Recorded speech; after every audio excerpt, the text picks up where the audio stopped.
Violation niya sana without complying sa regulations, negligently, yan, careless, and endangering properties or human lives.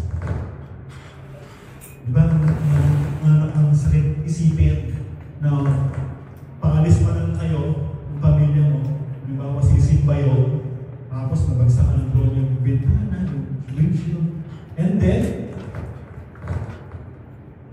operations poses serious risk sa air navigation. Kumbaga, nakabala mo yung pag-operate ng aeroplano is either mag-exceed as 120 meters or pumasok ka mismo ng airport boom. Ito na ngayon, magkano yung violation ng tatlong senaryo? Uy! Mura lang. So magkano po violations pag ng eksena? Kahapon nakita ko yung legal division ng pintuan. Doon pala, pinanong ko yung guard. So yun, ano pong ginaganap dito sa Chrome? Nakalagay doon ay aircraft incidents. Aircraft incidents department. Sabi ko ba, wala tinatakel yung mga drones and aircrafts na doon daw? So nakita ko ngayon. Ibig sabihin, kung 20,000 yung nagpalipad ka at nakabasag ka, pwedeng 20,000 din yung windshield at pwede 20,000 yung injuring personnel sa bata. So kung 60,000 yun, pinakamagaan pa yun. Pinakamagaan pa. Pero pwede kang umabot ng 300,000. Doon sa tatlong violations. Ito ang sagot ko doon sa South Luzon Assembly. Pag nag-take off po ba yung drone, detect na ba ako? Hindi naman talaga, not all the times. Pero, be ready. Be ready lang naman. So, right, that's the penalty.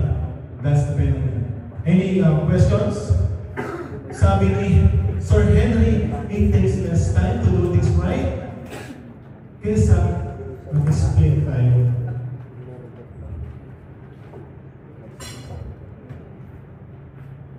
Next, punta tayo sa ka-office.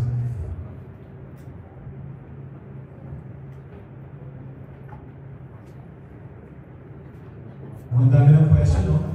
Diba? Magagaling. Additional slides ko ito. Gabi ko lang ginawa ng alas 10. Pero kung kailan naman limang slides, bakit nagkakaroon incidents?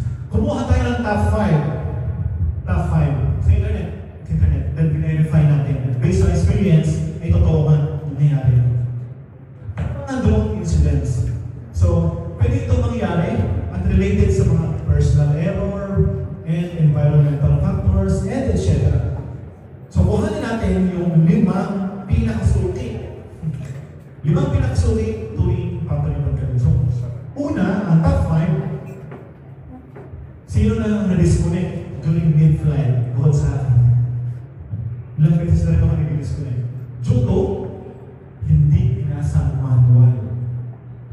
Ang manual ng drones, nakalagay po doon kung saan ka pwede magpalipad ng walang magnetic interference. Metal objects,